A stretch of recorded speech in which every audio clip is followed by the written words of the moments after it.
Bismillahirrahmanirrahim. Assalamualaikum warahmatullahi wabarakatuh. Alhamdulillah. Wassalatu wassalamu ala rasulillah. Wa ala alihi wa ashabihi wa man tabi'ahu wa walah. Para penonton yang dirahmati Allah. Dar'ul mafasidi khairun min jalbil masalih. Berarti menolak keburukan adalah lebih baik dari menarik kebaikan.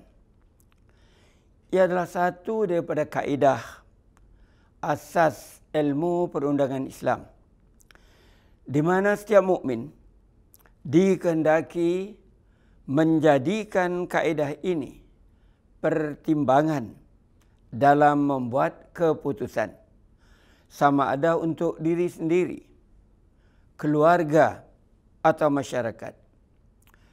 Ia bertujuan untuk menghindarkan sebarang bahaya yang mungkin timbul. Allah Subhanahu wa taala berfirman, A'udzubillahi minasyaitonir rajim. Qul la yusibana illa ma kataballahu lana huwa maulana wa 'alallahi falyatawakkalul mu'minun. Bermaksud,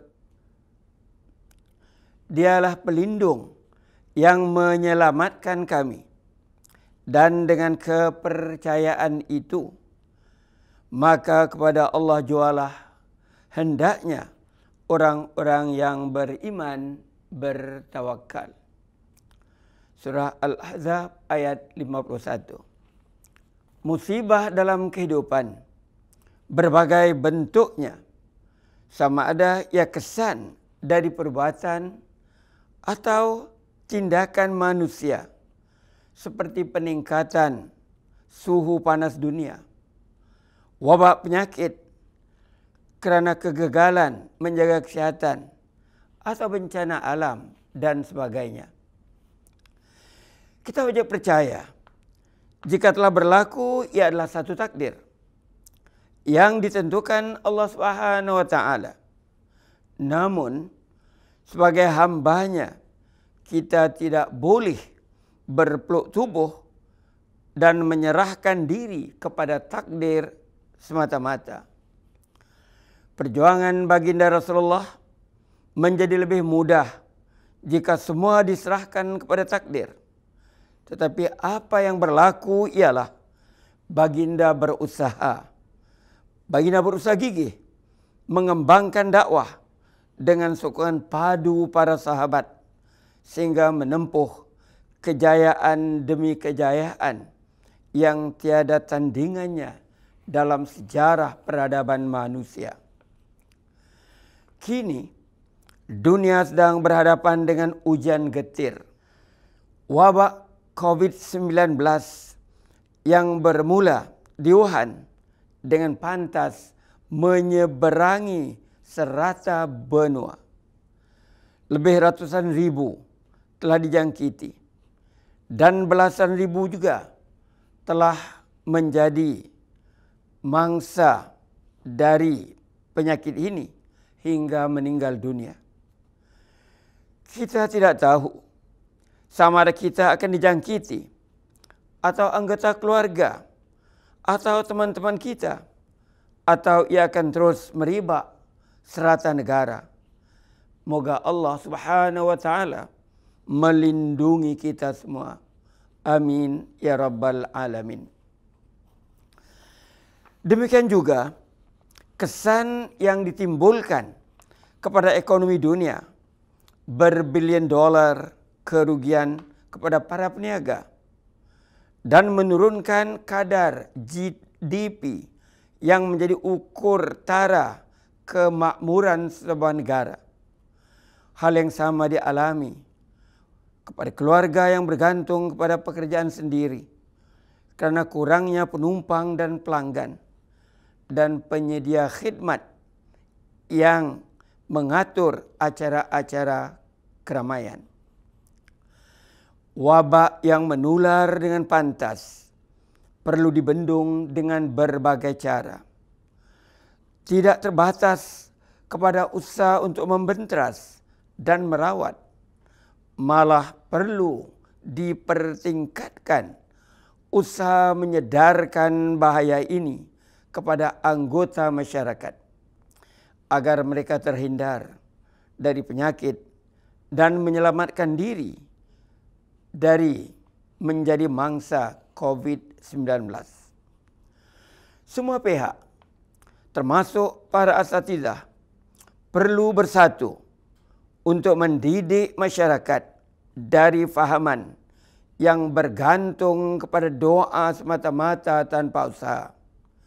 Kita sadar doa itu amat penting, dan doa yang boleh kita dapati dari YouTube bersumber dari hadis-hadis Rasulullah, disampaikan oleh guru-guru agama, sama ada tempatan atau para ulama dan kiai dari negara-negara lain.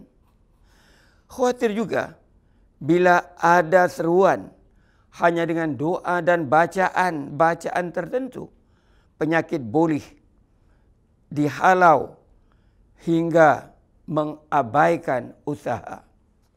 Golongan agama selalu dikatakan pencorak pemikiran masyarakat. Mereka dihormati dan memainkan peranan para rasul. Seperti hadis yang berbunyi, al-ulama'u warasatul anbiya. Bermaksud, ulama adalah pewaris para nabi. Peranan para nabi atau rasul perlu diteruskan oleh mereka yang berilmu. Para rasul tidak pernah berbeza dalam dakwah mengajak kepada kebaikan dan mencegah kemungkaran. Jalan inilah yang perlu terus dijejaki oleh para ulama, menjunjung amanah dengan gigih. Wabak yang berkembang pesat ke seluruh dunia tidak mengenal etnik bangsa, agama, dan taraf hidup, dari masyarakat biasa sehingga selebriti, pemimpin politik, miskin dan kaya, semua telah menjadi mangsa. Kerana itu tidaklah sensitif jika dikatakan hanya masyarakat atau etnik tertentu saja yang akan diserang penyakit ini. Virus menjangkiti seseorang tidak mengambil kira warna kulit dan keyakinan hidup beragama seseorang. Saudara-saudara penuntun, kita perlu menghargai setiap sumbangan yang diberikan oleh para petugas yang bertungkus lumus di klinik-klinik atau di hospital, yang terdiri daripada orang pertama menyambut kedatangan pesakit, kepada jururawat, hinggalah para dokter. Demikian juga mereka yang ditugaskan untuk mengesan dan memantau mereka yang dikendaki berada di rumah. Kesemua mereka adalah para petugas di barisan hadapan yang berisiko tinggi untuk mendapat jangkitan.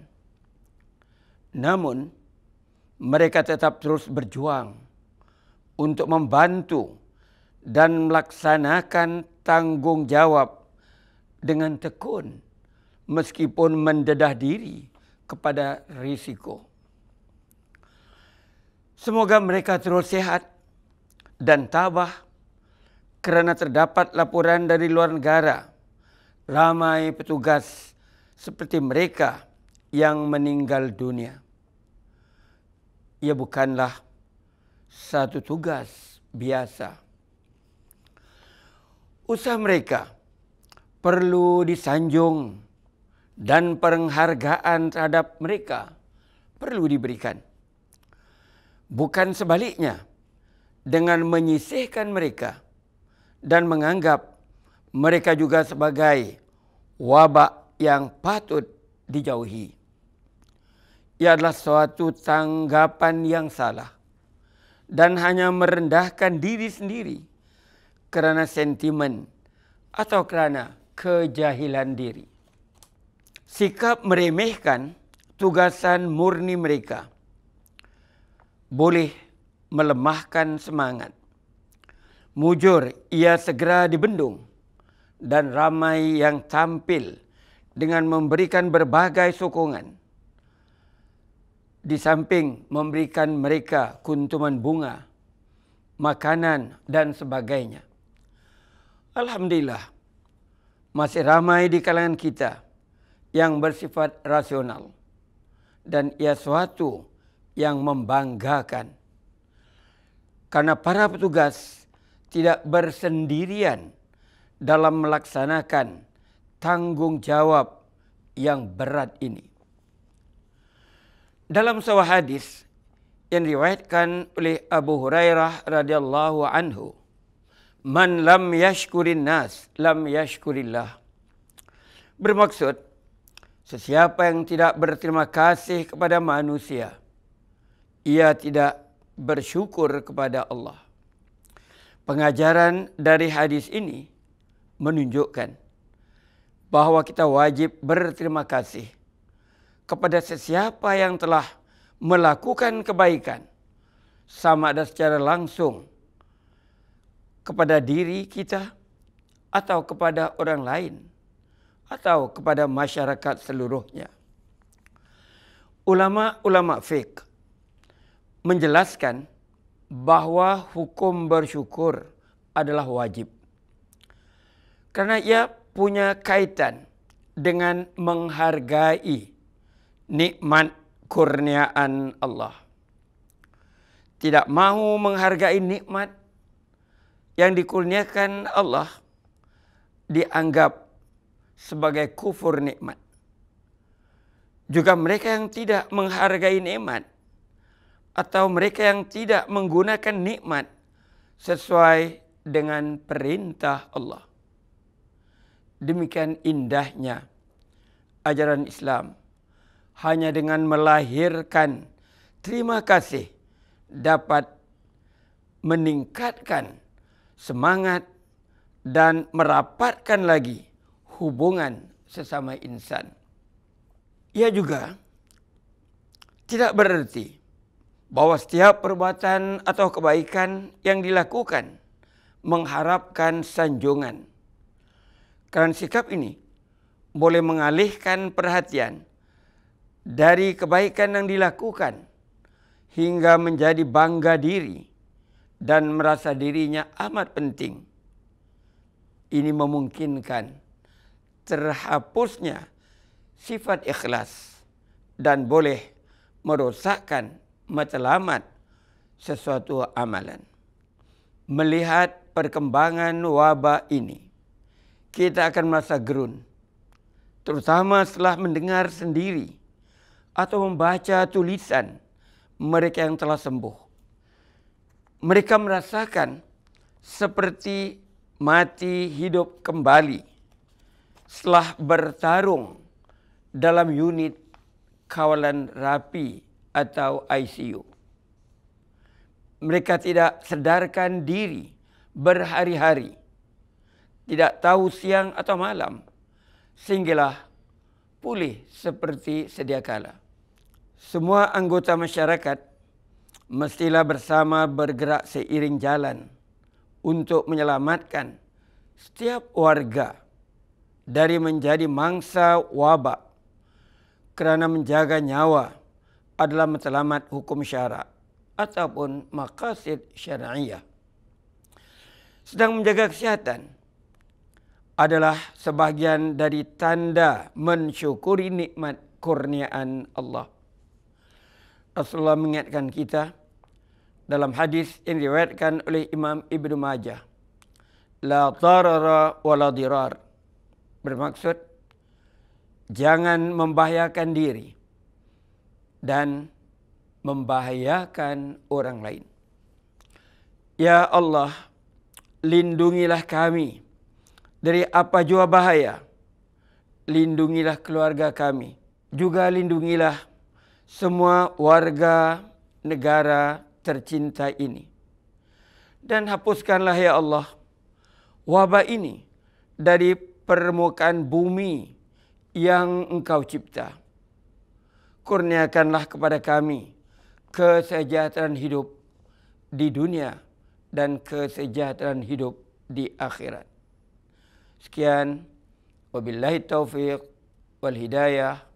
Wassalamualaikum warahmatullahi wabarakatuh.